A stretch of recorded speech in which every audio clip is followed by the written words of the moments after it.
Hello, मेरा नाम है चंद्रहास। स्टडी स्मार्ट में आपका स्वागत है। दोस्तों, आज हम देखेंगे रीजनिंग के सेक्शन से पज़ल। और ये जो पज़ल है ये मेमोरी बेस्ड पेपर से मैंने लिया है, जो कि पिछले साल IBPS PO 2016 के मेंस में पूछी गई थी। हालांकि पज़ल अगर मैं अभी सॉल्व करूंगा और आपको बताऊंगा तो आपको लगेगा कि बहुत ईजी है, बहुत आसानी से सॉल्व हो सकती थी।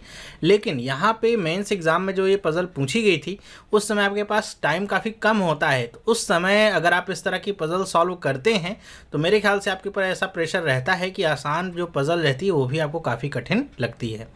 जिन लोगों ने पिछले साल मेंस के एग्ज़ाम दिए थे उनको तो समझ में आ जाएगा कि उनके द्वारा दिए गई एक पज़ल की तरह एकदम हूबहू तो सेम नहीं हो सकता है, लेकिन कुछ उसी तरह की ये पज़ल है। तो चलिए देखते हैं और कैसे इसको सॉल्व करेंगे ये भी हम समझेंगे। हालांकि यहाँ पे बहुत सारी चीज़ें आपको दी रहेंगी, कुछ चीज़ें हैं जिनमें आपको थोड़ा सा दिमाग लगाना पड़ेगा, आसानी से पजल सॉल्व हो जाएगी। और अपने आप को आप इसी तरह तैयार रखिए, क्योंकि जब आप घर पे कोई भी क्वेश्चन करते हैं, चाहे वो मैथ का हो चाहे वो रीजनिंग का हो, आसानी से आ जाता है और आपको लगता है कि इसको मैं बहुत आसानी से कर सकता हूँ। लेकिन जब एग्ज़ाम में आप जाते हैं तो उस समय का जो प्रेशर रहता है, जो टाइम बाउंडेशन रहती है, एक एक सेकंड जब आपके स्क्रीन से निकल रहे होते हैं बाहर कि आपको लगता है एक सेकंड और कम हो गया, आप अभी पूरा क्वेश्चन भी नहीं पढ़ पाए, तो बहुत ज़्यादा मेंटल प्रेशर आपके ऊपर क्रिएट होता है। तो ध्यान रखिए, जब आप पज़ल वगैरह सॉल्व करिए तो अपने साथ एक टाइमर ज़रूर ऑन रखिए। आप हमेशा अपने आप को चैलेंज करिए घर पर तैयारी करते हुए कि आपने कोई पज़ल सॉल्व किया है 4 मिनट में किया है, तो नेक्स्ट टाइम आप कोशिश करें उसको 3.5 मिनट में ही सॉल्व करिए। हो पाए नहीं हो पाए, लेकिन आप अपने आप को चैलेंज करिए, जिससे आप हमेशा एग्ज़ाम के लिए तैयार रख सकें अपने आप को। कभी भी टाइम को लेकर के जब बाउंडेशन हो तो बहुत ज़्यादा नर्वस ना हो। बहुत सारे लोगों की सबसे बड़ी खामी होती है कि जब वो घर पे प्रैक्टिस करते हैं तो बहुत अच्छा परफॉर्म करते हैं, लेकिन जब एग्ज़ाम में जाते हैं तो बहुत ज़्यादा नर्वसनेस हो जाती है। उसका रीज़न सिर्फ यही होता है कि एग्ज़ाम के लिए उन्होंने अपने आप को प्रिपेयर नहीं किया होता है। चलिए देखते हैं क्या है पज़ल। तो यहाँ पे पज़ल आपके सामने लिखी हुई है। अगर आपको दिख नहीं रहा होगा तो ब्लर नहीं है, सब कुछ साफ साफ है। बस आप अपनी यूट्यूब की सेटिंग्स में जा करके वीडियो की क्वालिटी को थोड़ा सा इम्प्रूव कर लीजिएगा। देखिए क्या लिखा गया है। लिखा गया है 10 student namely ABCDEFGHI and J of 10 different colleges. तो कह रहे हैं यहाँ पे 10 स्टूडेंट है जिनके नाम यहाँ पे लिखे गए हैं ABCDEFGHI and J। कह रहे हैं कि 10 डिफरेंट कॉलेजेस से हैं but not necessarily in the same orders. ठीक है, कह रहे हैं कि have seminar on 5 different days starting from Monday to Friday of the same week. कह रहे हैं कि इनको कोई सेमिनार अटेंड करना है या फिर ये किसी सेमिनार में जा रहे हैं, कब, एक ही सेम हफ्ते के मंडे से लेकर के फ्राइडे के बीच में। देखिए यहाँ पे दिन कितने दिए गए हैं, 5। मंडे से लेकर फ्राइडे तक अगर आप जोड़िए तो दिन कितने हैं, 5। और स्टूडेंट्स कितने हैं, 10। ठीक है, तो यहाँ पे और आगे पढ़िए क्या दिया गया है। Each student have seminar at 2 different time slots, that is 10 AM and 3 PM। यहाँ पे कहने कि जो स्टूडेंट हैं उनको 2 डिफरेंट स्लॉट्स में यहाँ पे दिया गया है कि सेमिनार है, या तो 10 AM पे है और या तो 3 PM पे है। ये 2 स्लॉट्स हैं। तो आपको यहाँ से क्या चीज़ें समझ में आती है, सबसे पहले उसको नोट डाउन कर लीजिए। आपको ये समझ में आता है कि 10 स्टूडेंट हैं और दिन कितने हैं, 5, और टाइम स्लॉट कितना है, 2। तो इसका मतलब सीधा सा ये होता है कि हर एक दिन में 2 सेमिनार पड़ेगा, एक तो 10 बजे होगा और एक 3 बजे होगा। तो जो चीज़ें यहाँ पे फिक्स हैं आप उसको आसानी से लिख सकते हैं। तो यहाँ पे आप ऐसे बता सकते हैं कि दिन जो हैं वो तो आपके फिक्स ही रहेंगे, उनमें कोई डिफरेंस नहीं होगा। मंडे, ट्यूसडे, वेडनेसडे, फिर आपका आएगा थर्सडे और उसके बाद फ्राइडे। ओके, और आपको पता है 2 टाइम स्लॉट हैं, एक है आपका 10 बजे का और एक है आपका 3 बजे का। तो इसको आप ऐसे बना लीजिए जिससे आपको कोई भी कन्फ्यूज़न ना हो कि यहाँ पे कौन कैसे आ रहा है। तो ये सारी चीज़ें तो फिक्स ही हैं। अगर इसको भी आप वेरिएबल की तरह लेकर के चलेंगे, मतलब बहुत ज़्यादा इसमें वेरी करेंगे नंबर्स को, डेज़ को, ट्यूसडे ऊपर, मंडे नीचे, वेडनेसडे ऊपर, तो ऐसे अगर करेंगे तो आपके लिए पज़ल क्या हो जाएगा, कठिन हो जाएगा। देखिए मैंने इसको डिवाइड कर लिया है। अब इसके आगे कंडीशन स्टार्ट होती हैं क्या। आई है seminar on Tuesday at 10 AM। I की सेमिनार कब है, ट्यूसडे को 10 AM पे। तो ट्यूसडे को 10 AM पे हमने यहाँ पे आई को बैठा दिया। फिर आगे बढ़ते हैं क्या है। The number of people who have seminar between G and D is same as the number of people who have seminar between C and H। तो ये पहली कंडीशन है, क्योंकि हमको यहाँ पे पता नहीं है G और D, CH कहाँ पे बैठेंगे। तो इसको आप लिख सकते हैं शॉर्ट में, जिससे आपको पढ़ने में आसानी रहे। तो आप इसको ऐसे भी लिख सकते हैं, लिख दीजिए क्या है, G and D। ओके, क्या है, सेम नंबर यहाँ पे आएगा, नंबर ऑफ पीपल जो होंगे सेम नंबर होंगे, किसके इसके बीच में, जैसे क्या है C and H के। ठीक है, इसको आप इस तरीके से लिख सकते हैं, या फिर दूसरा तरीका इसका क्या हो सकता है, ऐसे लिख दीजिए जी और यहाँ पे लिख दीजिए सेम नंबर ताकि आपको समझ में आए, और यहाँ पे लिखिए डी और यहाँ पे लिखिए सी और यहाँ पे भी सेम और ये एच, मतलब दोनों में क्या है, सेम नंबर यहाँ पे आ रहे हैं। तो आपके ऊपर डिपेंड करता है कि कोई कंडीशन जो है उसको आप कैसे लिख रहे हैं, समझना आपको ऊपर है। कोई इसमें नियम कानून नहीं कि ऐसे ही लिखना है वैसे नहीं लिखना है, क्योंकि आपसे केवल जो क्वेश्चन पूछा जाएगा उसका आंसर देने की उम्मीद रहती है। तो कैसे भी आप लिख लीजिए। फिर आगे पढ़ते हैं। बी है सेमिनार इमीडिएटली बिफोर आई। कह रहे हैं कि बी की सेमिनार कब है, जब आई की सेमिनार है उससे इमीडिएटली बिफोर, मतलब ठीक पहले। तो आई की सेमिनार कब है, ट्यूसडे को 10 बजे। तो बी की सेमिनार कब हो जाएगी, इसके ठीक पहले क्या आएगा, ये आ जाएगा मंडे 3 बजे। तो यहाँ पे आप क्या रख देंगे, बी को। ध्यान रखिएगा आई के ठीक पहले आप 10 नहीं रखेंगे, आई से ठीक पहले कौन सी सेमिनार हुई होगी, जो कि मंडे को 3 बजे हुई होगी। ठीक है, तो ये आपका आ गया। आगे पढ़ते हैं। लिखा हुआ है I does not have seminar on any of the days before G. अब ये कहने का मतलब क्या है, इसको समझिए, थोड़ा सा उल्टा बताया गया है। क्या कह रहे हैं कि जो आई है उसकी सेमिनार कब नहीं होगी, सेमिनार कब नहीं होगी, on any of the days before G. G से पहले किसी भी दिन आपकी आई की सेमिनार नहीं होगी।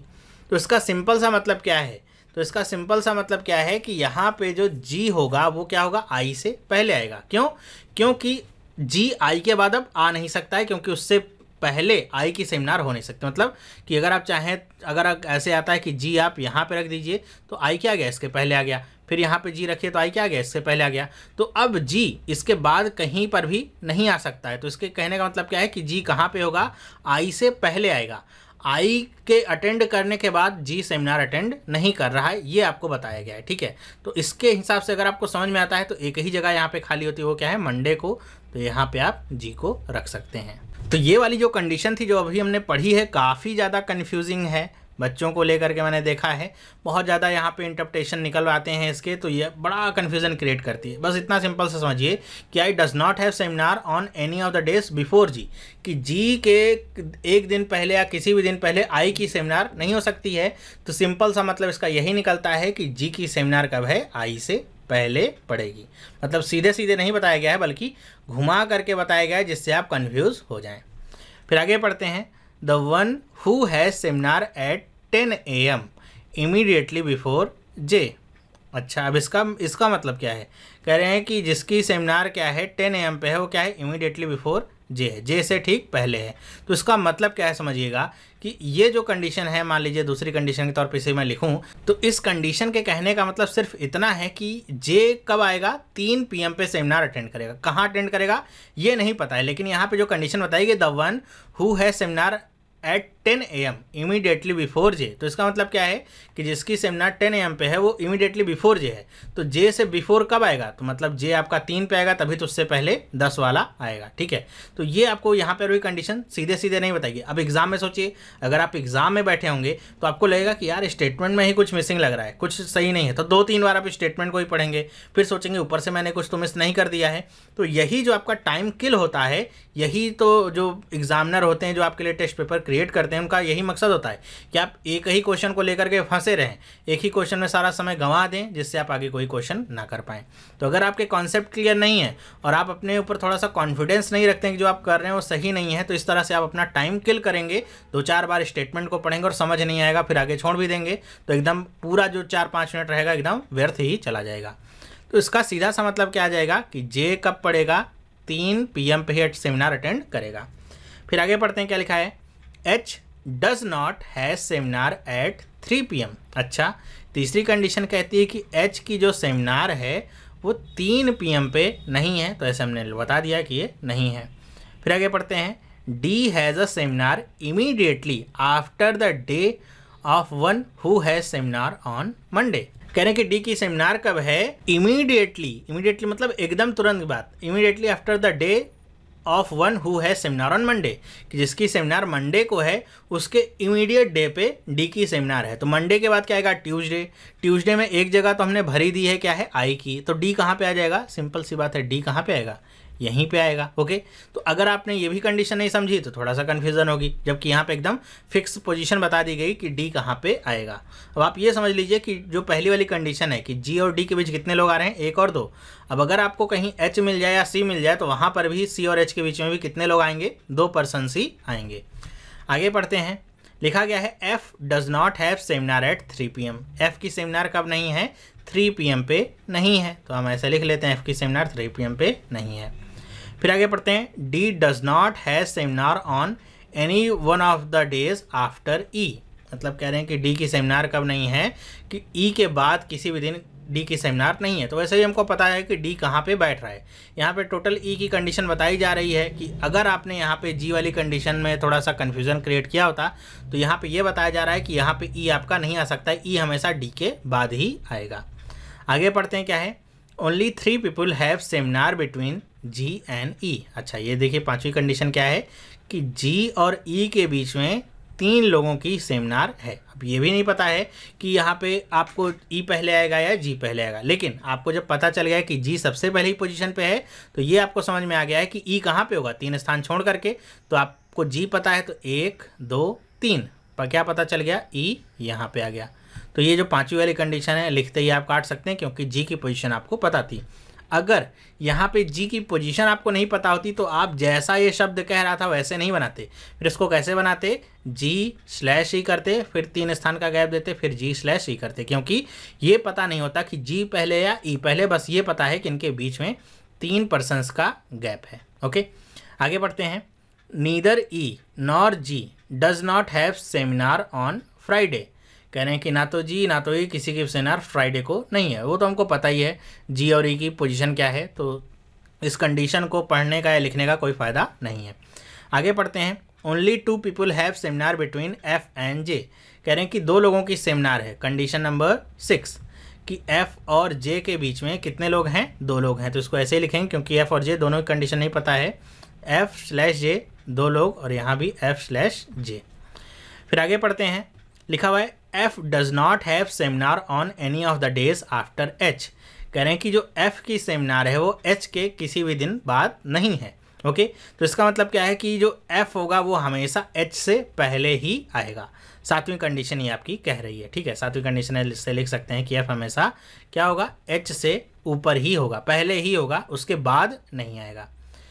अब सारी कंडीशंस ख़त्म हो गई, जगहें अभी भी खाली हैं, तो इनको कैसे आपको फिल करना है ये समझिए।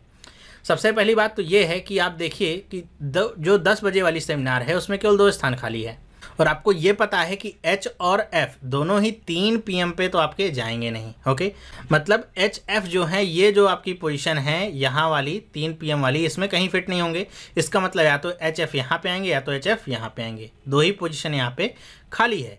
और यहाँ पे आपको ये भी समझ में आ जाता है 7वीं कंडीशन से कि आप f को नीचे नहीं रख सकते और h को ऊपर नहीं। क्यों? क्योंकि ये बताया गया है कि f हमेशा h से ऊपर ही होगा या तो पहले ही होगा। तो ये आपको भर जाता है, ये f हो गया और ये क्या हो गया, h हो गया। कौन सी कंडीशन से पता चला, तीसरी और चौथी और 7वीं को मिला करके। ठीक है, इसी तरह आपको ये फाइंड आउट करना था। ये एग्ज़ाम में आपको निकालने में कितना टाइम लगेगा ये आपकी प्रैक्टिस के ऊपर डिपेंड करेगा कि ये कंडीशन कैसे आप कोलैब करके मिला करके आसानी से एफ और एच की कंडीशन को बना सकते थे।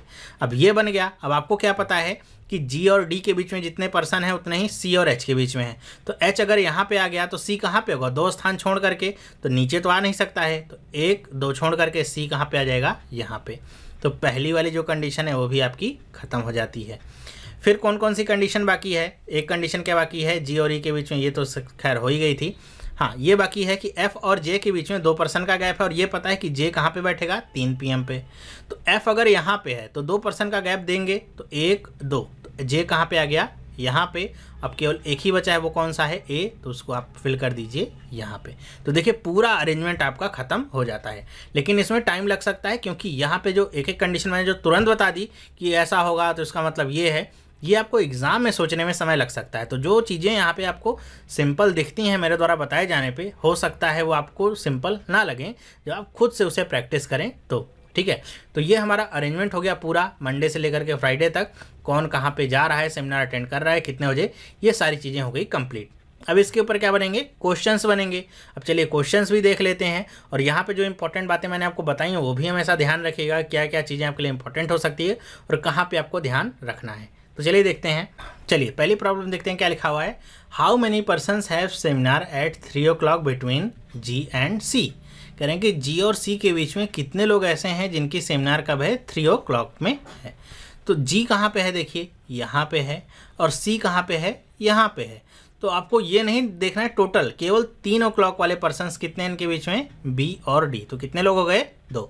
तो कौन सा ऑप्शन सही होगा, सी वाला ऑप्शन सही होगा। नेक्स्ट क्वेश्चन पे चलते हैं, देखते हैं नेक्स्ट क्वेश्चन आपका क्या पूछ रहा है। तो यहाँ पे देखिए क्या लिखा गया है, who among the following person has seminar at 3 PM। कह रहे हैं कि इनमें से कौन सा ऐसा पर्सन है जिसकी सेमिनार कब है, 3 PM पे है। तो देखिए सी है क्या, तो यहाँ पे आप देखिए तो 3 PM पे, हाँ सी आपको मिल गया, 3 PM पे ही है। तो पहला वाला ऑप्शन ही सही है, बाकी चेक करने की भी ज़रूरत आपको नहीं है। फिर नेक्स्ट देखते हैं क्या है। 4 among the following form a group in a certain way which of the following does not belong to the group. कह रहे हैं कि 4 इनमें से ऐसे हैं जो एक ग्रुप फॉर्म करते हैं, एक तरीके से वो अरेंज है, कह लीजिए उनकी रिलेशनशिप स्टैब्लिश हो रही है, लेकिन ऐसा एक कौन सा है जो ऐसा ग्रुप फॉर्म नहीं कर रहा है। तो इसमें आपको सबको चेक करना पड़ेगा। तो चलिए पहला पढ़ते हैं क्या है, जी ट्यूसडे। जी ट्यूसडे का मतलब क्या है, देखिए जी आपका यहाँ पे है, ट्यूसडे कहाँ पे पड़ता है, इसके ठीक नीचे, ठीक है। फिर देखिए क्या है, आई वेडनेसडे। आई और वेडनेसडे कैसा है, आई यहाँ पे है तो वेडनेसडे भी यहाँ पे पड़ रहा है, ठीक उसके एक नीचे।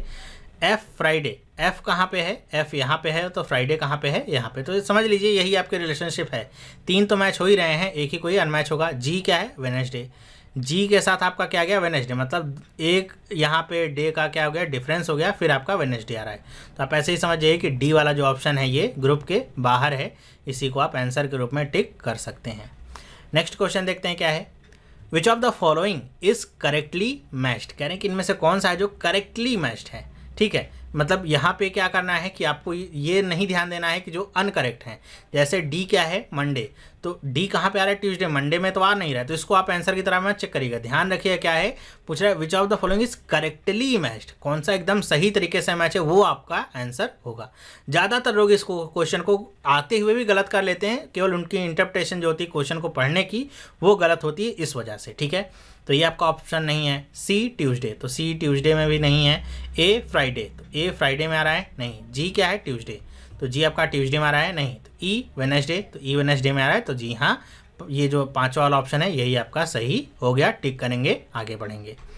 नेक्स्ट देखते हैं आपका क्या है, लिखा हुआ है who among the following have seminar on Friday. करें कि इनमें से कौन सा ऐसा व्यक्ति है जिसकी सेमिनार फ्राइडे को है। तो फ्राइडे को सेमिनार किसकी है, एच एंड जे। तो देखिए कहाँ पे है, बी वाला ऑप्शन क्या हो गया, एच एंड जे, टिक करेंगे, हम आगे बढ़ेंगे। तो ये थे 5 क्वेश्चन जो आपको इस अरेंजमेंट के आधार पे पूछे जा सकते थे। अब ये अगर 5 क्वेश्चन आपने गलत किए तो आपने अरेंजमेंट चाहे सही भी किया हो, उसका कोई भी मतलब नहीं होता है। तो क्वेश्चन को बस ध्यान से पढ़ लीजिएगा कि आप पूछा जा रहा है, आंसर करना आपके लिए आसान होगा अगर आपने अरेंजमेंट सही से बनाया है तो मेरे ख्याल से आपको ये वीडियो पसंद आया होगा और समझ में भी आया होगा कैसे इस तरह के क्वेश्चंस को करना है। और अपने घर पे भी प्रैक्टिस करिए, टाइमर लगा के रखिए, देखिए कि कितनी देर में आप एक क्वेश्चन कर पा रहे हैं और उसमें क्या इंप्रूवमेंट ला रहे हैं रोज़ की रोज़। जो चीज़ें आप आज सीखते हैं उसको कल अप्लाई जरूर करिए, ये नहीं कि आप रोज़ की रोज़ एक ही चीज़ सीखें, ठीक है। तो रोज़ जो आप सीखते हैं उसको नेक्स्ट डे अप्लाई करिए कि हाँ यहाँ पे मैं अपना आधा सेकंड बचा सकता हूँ, तो उस आधा सेकंड को बचाने का प्रयास जरूर करिए। तो इस वीडियो में तो बस इतना ही। अगर आपको वीडियो पसंद आए तो आप लाइक करना ना भूलें और कमेंट करके बताएं कि आपको ये वीडियो कैसा लगा। और आपके पास भी कोई क्वेश्चंस हैं तो आप भी मुझे वो पोस्ट कर सकते हैं, मेल कर सकते हैं, जिससे वो सारे क्वेश्चंस मैं ले सकता हूँ। वीडियो अगर पसंद आए तो इसे शेयर करना ना भूलें अपने दोस्तों के साथ में। थोड़ा सा समय लगेगा, आप शेयर करिए जिससे और लोगों तक ये वीडियो पहुंच सके और लोग भी देख सकें कि इस तरह की जो प्रॉब्लम होती है उनको कैसे करना है। तो इस वीडियो में बस इतना ही। अगर आप इस चैनल पर नए हैं, पहली बार इस वीडियो को देख रहे हैं, तो आप भी इस चैनल को सब्सक्राइब कर सकते हैं। अगर आप एसएससी की तैयारी करें तो आप हमारा एसएससी वाला चैनल ज्वाइन कर सकते हैं। दोनों पे ही आपको रोज की रोज नई नई वीडियोस मिलती रहती हैं। तो ये वीडियो देखने के लिए आपका बहुत बहुत धन्यवाद। अब हम मिलेंगे नेक्स्ट वीडियो में, तब तक के लिए have a nice day and bye.